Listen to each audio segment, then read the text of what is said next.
Thank you very much. It's truly a pleasure to be here, and the morning was fabulous. I'd like to talk briefly about adapting to stress, lessons from the Resilient. And my talk will be based on a study that we did with the National Institute of Health, interviewing and doing a number of neurobiological studies on individuals who we believe to be highly resilient. As Seth mentioned, most of our careers have been spent studying PTSD, borderline personality, and severe trauma. And about 7 or 8 years ago, we began to look at resilience.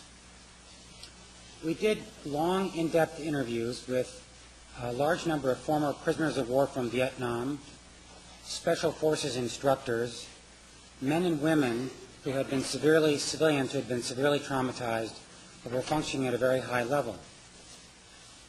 And we kept noticing a number of recurrent themes. The resilient seemed to use many of the same or similar coping strategies. So we did a detailed analysis of all of these interviews, and I'm going to describe some of the, quote, resilience factors that we isolated. And once we had isolated these factors, we went back to the literature, and lo and behold, there was a literature to support each of these factors. I want to point out that we interviewed highly resilient prisoners of war and so forth, but we strongly believe that all of the principles that I'll talk about today with you are applicable really to everyone, to therapists, to patients, to family. Certainly myself, I've become very inspired by many of the people, not all the people that we've interviewed, and I also have come to understand how remarkably resilient many, if not most, of the patients are that we treat. Phenomenally resilient. I often have great difficulty exchanging or placing myself in the shoes of some of the individuals that we've tried to help, and I've walked away with great respect for the resilience that we see. Well, there are numerous definitions for resilience. The American Psychological Association calls it the process of adapting well in the face of adversity, trauma, tragedy, threats, and even significant sources of stress. And George Valiant has this to say: resilient individuals are those who resemble a fresh green living twig. When twisted out of shape, such a twig bends but does not break. Instead, it springs back and continues to grow. Now, there are numerous mediating and moderating factors related to resilience. So there are genetic factors that affect resilience. There are developmental factors, how one was raised, parenting, that sort of thing, the stresses that one experienced. There are neurobiological factors, and there are psychosocial factors, and I'll touch on each of these. Seth this morning talked about this wonderful study by Caspi. On the vertical axis is probability of developing a major depressive episode. On the horizontal axis, no maltreatment, probable maltreatment, severe maltreatment. If you have a particular variation of the serotonin transporter gene, 2 short alleles compared to 2 long alleles, if there's no maltreatment, you're both equally likely to become depressed. However, if there is severe maltreatment, if you have the SS allele, you're significantly more likely to become depressed than the individual with the LL allele. In other words, the SS alleles, polymorphism, appears to be a risk factor for developing depression in the face of maltreatment, while the LL alleles appear to be a resilience factor, if you will, for against developing depression in the face of maltreatment. Now, also as Seth mentioned, Joan Kaufman in our department did a fantastic study where she looked at foster children, and what she found was that foster children with the SS allele, they're vulnerable to developing depression in the face of maltreatment. These are maltreated foster children. If they had high social support, they were essentially no more likely to become depressed than the LL allele children who had the resilience genetic predisposition. So the point is, this is a beautiful example of a gene-environment interaction where social support masks or buffers against the genetic vulnerability for depression in the face of stress. We've also done quite a few neurobiologic studies, and we've done these, some of them, in special forces survival training experiences. I just want to point out one finding. Under high stress, we all release a lot of adrenaline, noradrenaline, and same with special forces. These are general troops, and they release quite a bit of adrenaline equivalent. Special forces release even more.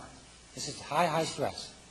But what's really interesting is neuropeptide Y is a peptide that is released with noradrenaline. Noradrenaline allows you to be vigilant and, cardiovascular responses to the fight-flight response. But neuropeptide Y is also released with noradrenaline. And in the special forces soldiers, considerably more neuropeptide Y is released. What does neuropeptide Y do? One of the things it does is it helps to turn the noradrenergic response back to baseline. So you have a big response, but you come back to baseline quickly. One of the things we found with post-traumatic stress disorder, for example, is that there's a big response, but often it's very hard to come back to baseline. The person stays aroused and anxious for a long period of time. And in fact, I'll skip this, but in fact, this is what we found with post-traumatic stress disorder. Under high stress, lower levels of neuropeptide Y, so harder to bring this sympathetic nervous system fight-flight response back to baseline. And we often hear family members say, and I think this certainly is true with borderline personality disorder, that when a person becomes aroused, sometimes it's very hard to get back to baseline. It may take a long period of time. So there may be, to some degree, a biological component. There can be a genetic component. But there are lots of psychosocial components to resilience. The first is role models. We noticed that every single person that we interviewed had highly resilient role models who they imitated. And these could be all sorts of people. It could be teachers, parents, colleagues, but resilient role models. This is Ruth Simmons. Her great-great-grandparents were slaves. She was the 12th child of sharecroppers, and she's now the president of Brown University. How did she do that? This is her quote. "So when people ask me how I learned to be a leader, I tell them about this extraordinary person who taught me not only how to think about myself, not only how to interact with people irrespective of their path in life, but also about how to recognize the value of human beings and how to treat people, including myself, with fundamental respect. None of us can be a leader of much merit if we do not know how to do that." So I always say that my mother was by far the greatest influence on my life and the person to whom I am most indebted. She was a wise and inspiring teacher, though she didn't have an education. She taught me to value no person on the basis of their material worth. She handed down stories of courage in the face of bigotry. She suggested a way for me to survive in the midst of the acute intolerance of our society. Now, how do you learn from role models? Well, Bandura did lots of research in this area, and it turns out that role models transmit attitudes and values and skills and patterns of thought and behavior. And learning through imitation is extremely powerful. Now, it turns out that learning through imitation is most effective for simple tasks. So, for example, if I want to imitate Tiger Woods' golf swing, good luck. Now, I will have very little luck if I try to imitate the entire swing, the entire gestalt. However, if I break the swing into simple segments, such as he never takes his eye off the ball, I turn that into a rule for all golf swings. One of my rules now is I never take my eye off the ball.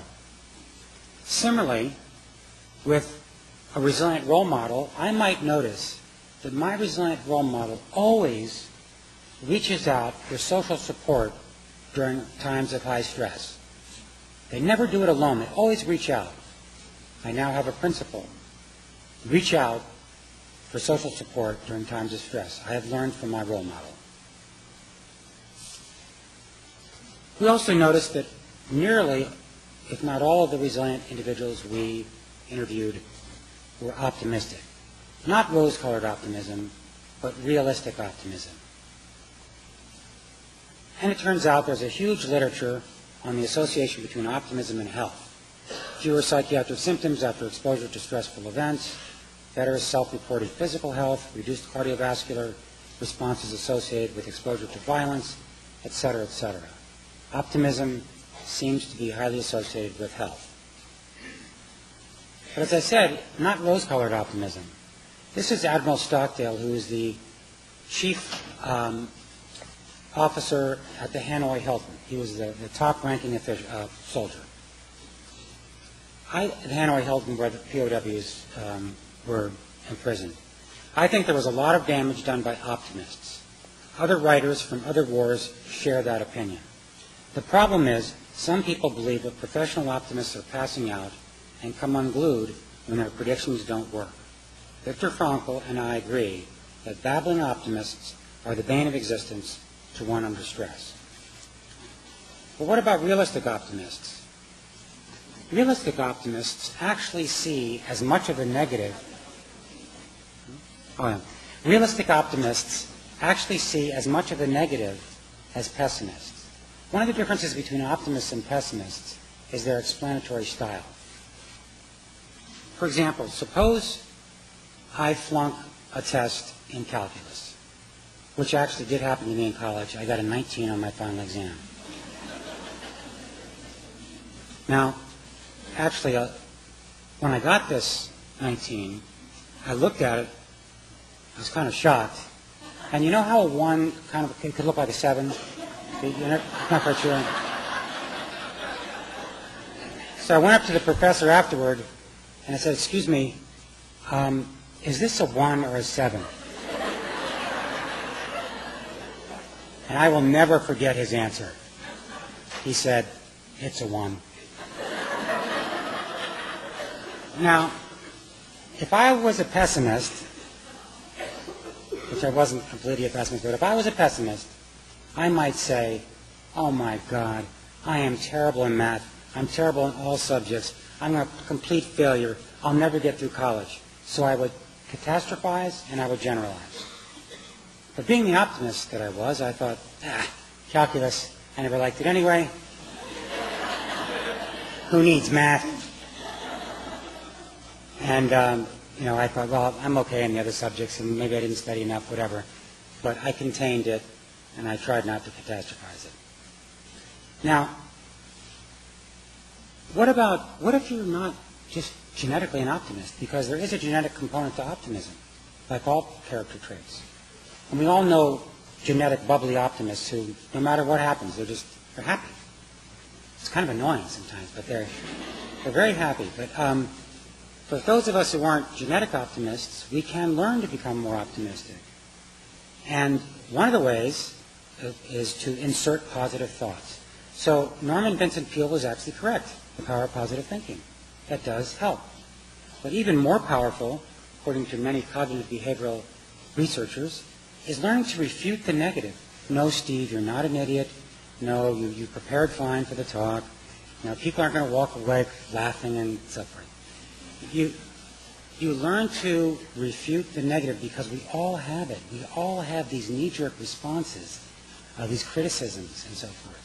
And a big part of cognitive behavioral therapies are learning to deal with those negative distortions. And Marty Seligman actually has a therapy called Learned Optimism, and it's a cognitive behavioral treatment. I can tell you that optimism is really important with regard to resilience. Humor. This kind of surprised us. Humor, as you all know, is really a mature defense mechanism, and nearly all of the resilient people we interviewed cited humor as an important mechanism to cope with stress and trauma. And it's been associated with resilience in Vietnam combat veterans and surgical patients and children at risk. And one of the things that humor allows you to do is to take a step back and to reassess it, to reframe the experience, and actually to expose yourself to it. You're not exactly running away from it. You're looking at it, but you're reframing it. Viktor Frankl said, another of the soul's weapons, talking about humor, another of the soul's weapons in the fight for self-preservation. It is well known that humor, more than anything else in the human makeup, can afford an aloofness and an ability to rise above any situation, even if for a few seconds. And Woody Allen, I'm not afraid of death, but I would rather be somewhere else when it happens. Moral compass.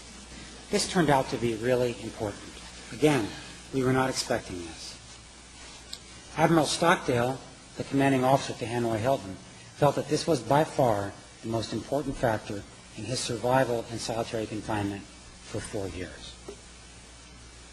This is Epictetus, a Stoic philosopher, looked for no greater harm than this, destroying the trustworthy, self-respecting, well-behaved man in you.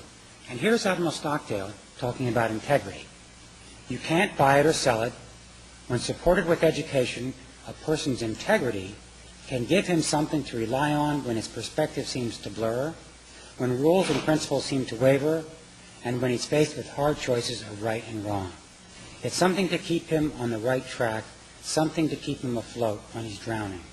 So Admiral Stockdale believed that it's important for all of us to take stock of our own moral compass, to really think about it. What's the right thing to do? What's the wrong thing to do? And we all make wrong choices. But he really advocates thinking and planning and taking this seriously about yourself. For one, we heard this morning about shame and guilt. These are huge issues with post-traumatic stress disorder and with borderline personality and with many other conditions in people. And assessing this moral compass and what we know to be right and wrong can be very important. Altruism. This came up again this morning. Altruism is associated with resilience and positive mental health and well-being.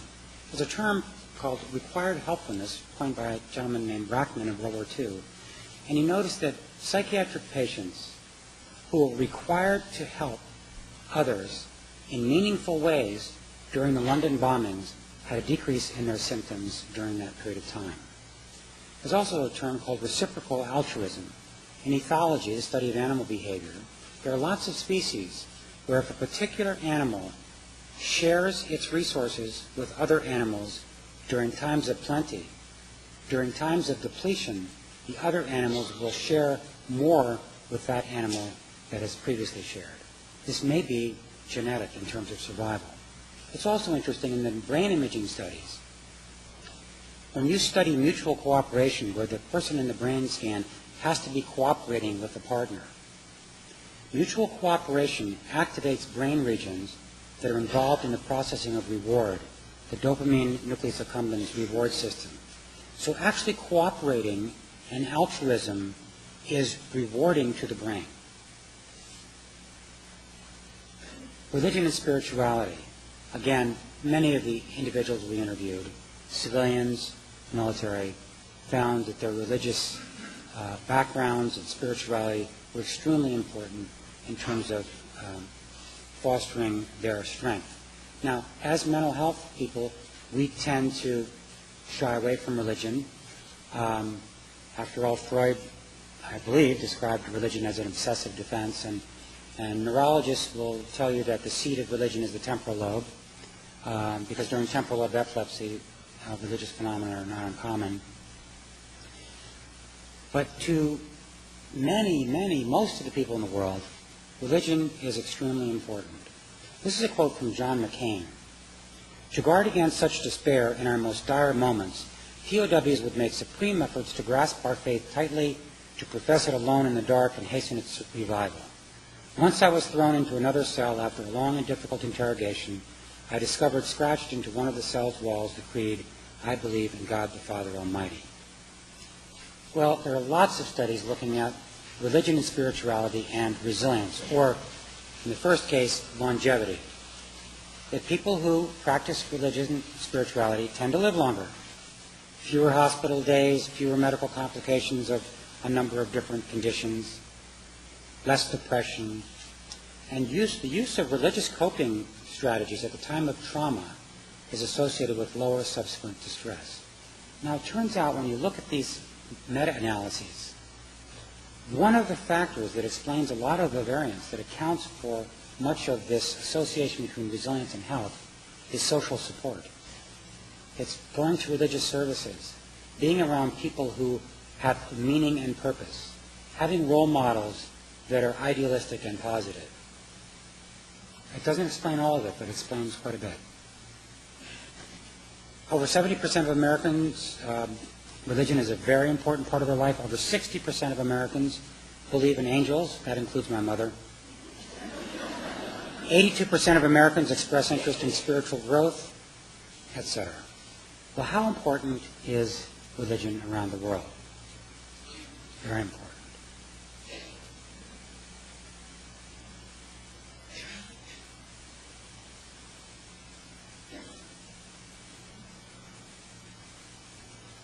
Now, social support, which may be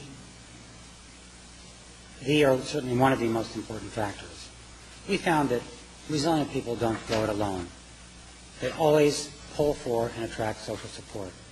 The Special Forces soldiers, if you say to them, you know, you're very brave, they'll say, no, I'm not brave. It's my unit. Without my unit, I'm not brave at all.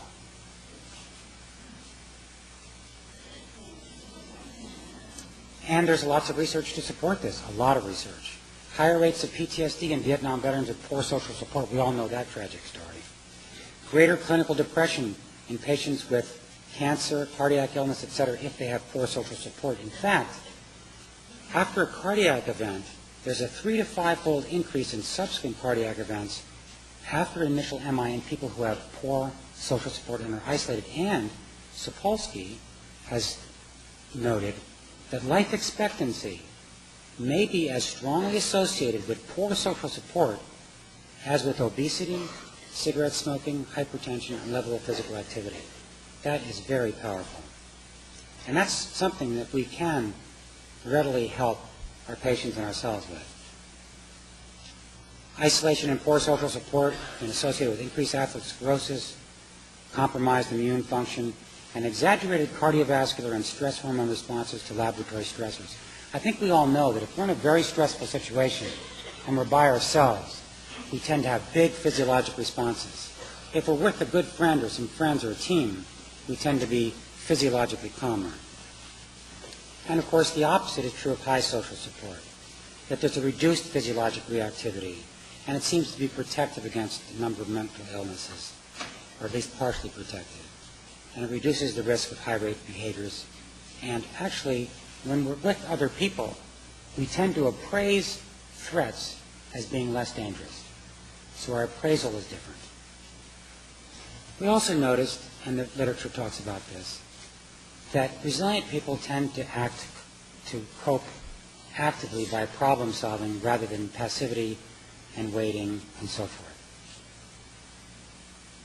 And I won't bore you with the literature, but there's a big literature on active coping, not as big, but there's a decent literature on active coping and health in Gulf War veterans and all sorts of ER physicians and so forth. Passivity, unfortunately, usually does not work. And there are even neurobiologic studies which are really fascinating, which would suggest that during fear conditioning occurs in the lateral nucleus of the amygdala.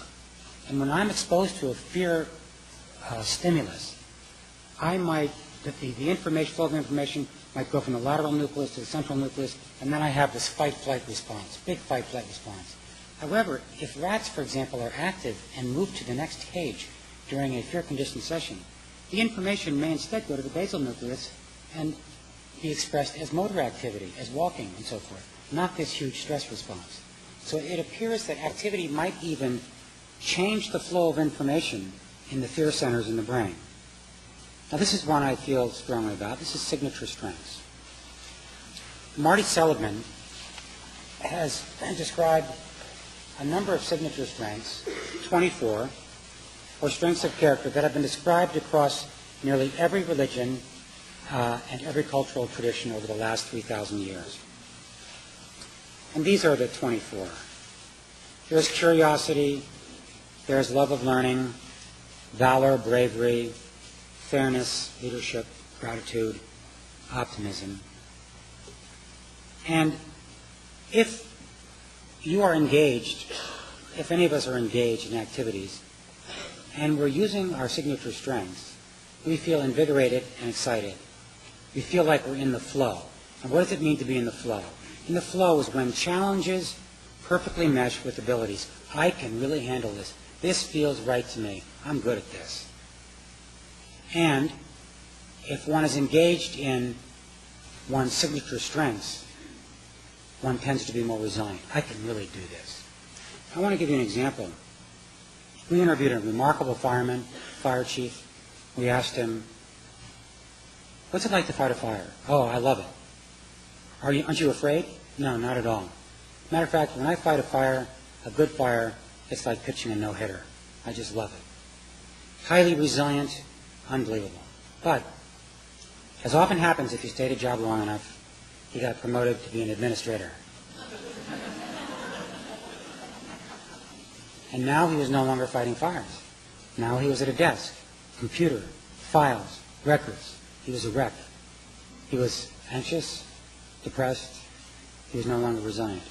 Because his skills, his signature strengths, no longer matched the talents, the requirements of the job. So part of this message is to, first of all, assess one's strengths. This has been talked about before. In mental health and psychiatry, medicine, we're very good at documenting and understanding pathology. We're not very good at assessing strengths and fostering strengths.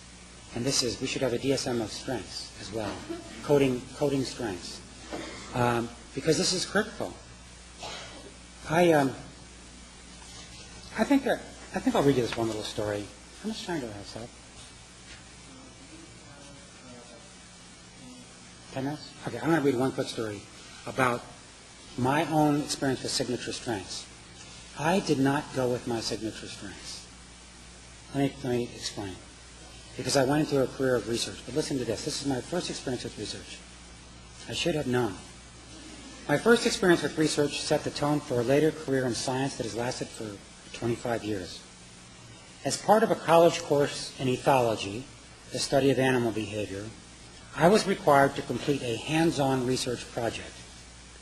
For some inexplicable reason, I chose to study color preferences in frogs.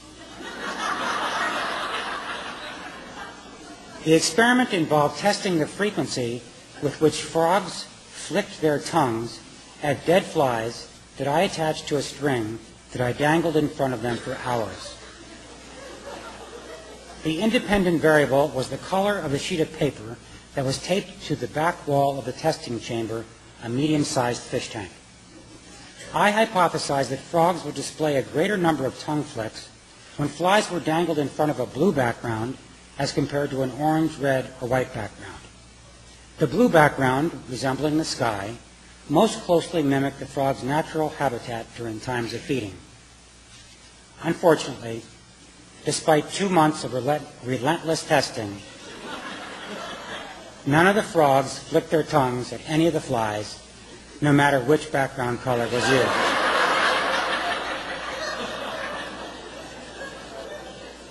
My professor offered 2 competing explanations for the failed experiment. First, the frogs may have realized that the flies were dead, and as a result were not interested in eating them. Or second, perhaps they simply weren't hungry because frogs, being amphibians, do not need to eat for months at a time. My professor further speculated that the frogs might have responded had I persevered and stayed with the testing for several more months. Years later, much to my dismay, while watching a PBS special, I learned that frogs are actually colorblind.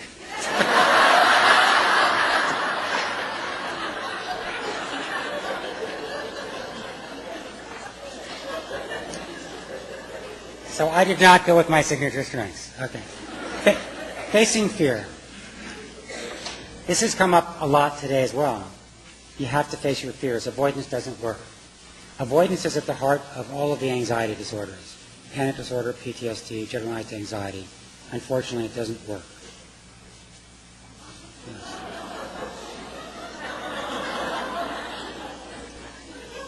Notice the tongue right here? Now, this is a gentleman who is a Special Forces instructor. And he's going to talk to us about how to handle fear.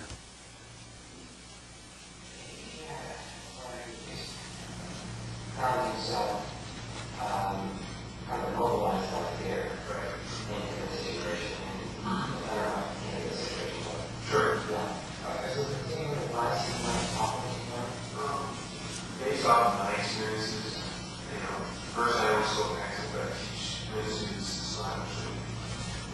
lot of things we can teach them. One of the things we try to tell them is that it's okay to be nervous. It's okay to be afraid. That is just a normal human reaction. But there's a difference between a little bit of fear and panic. Okay? Fear is something you can control. That's how I understand it. We control fear and make it, and we almost use it for my benefit. But panic, I can't control it. And if I let that fear get so big it turns into panic, then that's when it molds and keeps me from doing what I need to do. And so, try to tell them, don't be so frustrated and worried about whether it's a bunch of people or just by yourself. Understand the situation. Realize what your boundaries are. Okay, know what your limits are. And then prepare to deal with it. And at some point you have to walk across that street. You got to jump off that airplane. You got to go out 25,000 feet from the airplane. You got to do it. That's what you choose to do. And rightfully, have it right to be very nice. So we separated that. Okay.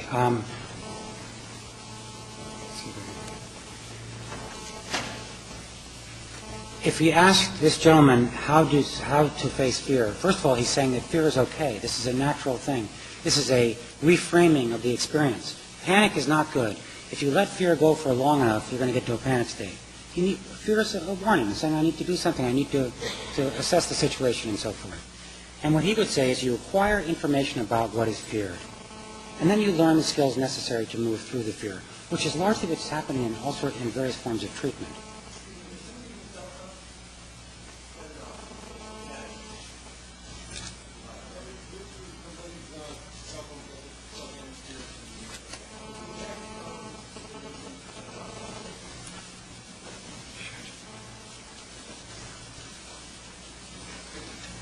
So, and learn the skills that are necessary to move through the fear and have a plan and a backup plan.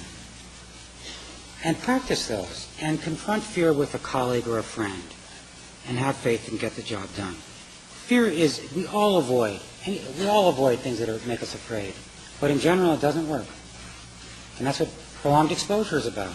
Lots of the cognitive processing therapies. Many of the therapies that are talked about today, there is a exposure component, and there's a just coming to therapy is facing one's fear. And this is very important. And mindfulness. I know that's a big part of DBT. I love mindfulness. And the Buddhists will tell you that run from nothing. Run from no emotions. Emotions, allow them. Try not to judge them. Do not necessarily push them away. Training. There's no substitute for training. In all of these factors, one must train. And why is that? Because as you train, you actually change your brain. I want to say one thing about development. Is stress good for us? Is it good to stress your children? Yes, it is good to stress your children, but only if they can master that stress. And there are lots of studies showing that if you stress young infant monkeys and so forth, you can actually make them hardier and better adapted later in life. If that stress is not overwhelming, it's masterful. They can master it. If the stress is overwhelming, then they become stress sensitized and they become very nervous as adults. So being a great parent, I think, or being a great mentor, a great coach, it's like the good enough mother or the good enough parent. You're taking care of the child, you're providing a safe environment, but you're not hovering and you're allowing for independence. It's a very tricky skill, but I think a very important one to help the child develop stress, to become stress inoculated as opposed to stress sensitized. And when we train, we are actually changing the brain. We are changing the plasticity in the brain. The more we do something, the more we go to DBT, the more we practice a particular skill, we are actually changing the pattern of activity in the brain. And like anything, like a tennis swing, this all requires consistent effort, behaviors, and so forth. And it's not easy. But the brain is far more plastic, use it or lose it, than we once thought. Another factor that we found to be very much present in many resilient people is exercise. And I won't go through all the details, but exercise, good cardiovascular exercise, it turns out, has very positive effects on health, on self-esteem, and on repairing parts of the brain that tend to be damaged by chronic stress, the hippocampus. Exercise enhances neurogenesis, actually repairs, and probably it has some of the same effects that antidepressants do. Antidepressants also enhance neurogenesis. This is not the kind of exercise I'm talking about.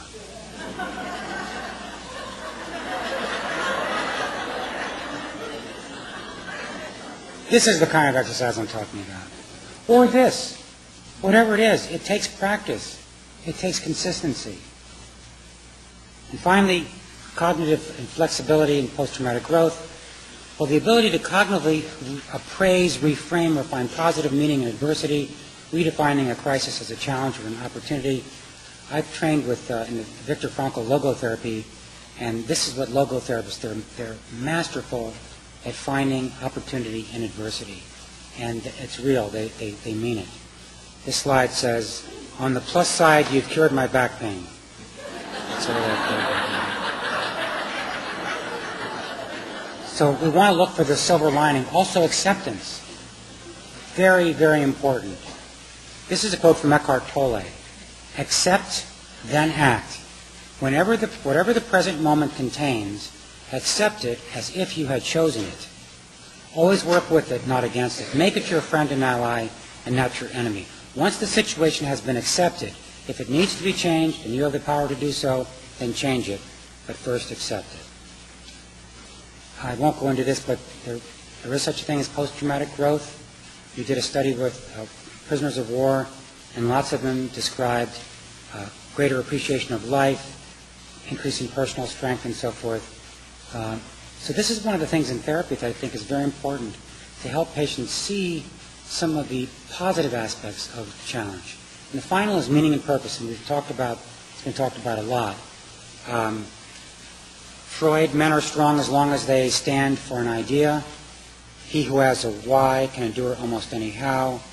And Frankl, man's heart is restless until he has found and fulfilled meaning and purpose in his life.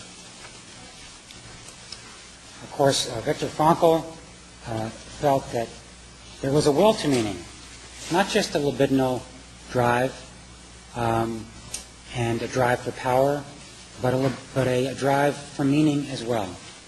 But the meaning is specific to the individual and can be derived from many sources: performing a job to the best of one's ability, being a loving father or mother, using one's potential for a worthy cause. Meaning cannot be prescribed. You need to help the patient or whomever find their own meaning. And meaning usually involves commitment to someone or something bigger than ourselves. I'm almost finished. Nelson Mandela, when he served his 30-year prison term with grace and dignity, found great strength in knowing that his life and his imprisonment stood as symbols for racial equality and freedom for the oppressed.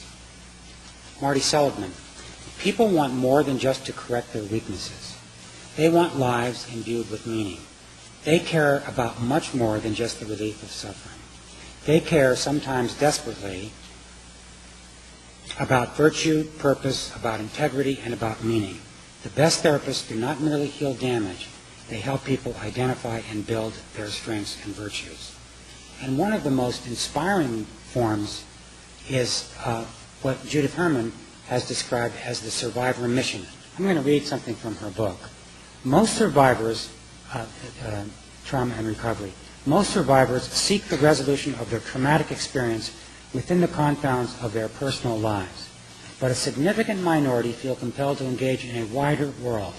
These survivors recognize a political or religious dimension in their misfortune and discover that they can transform the meaning of their personal tragedy by making it a basis for social action. While there is no way to compensate for an atrocity, there is a way to transcend it by making it a gift to others. This is Mothers Against Drunk Drivers. And we all know what Christopher Reeves did. The way he responded to his tragedy made him, it seems, someone that he might not otherwise have been. And these are obviously not easy. I'm giving you remarkable examples.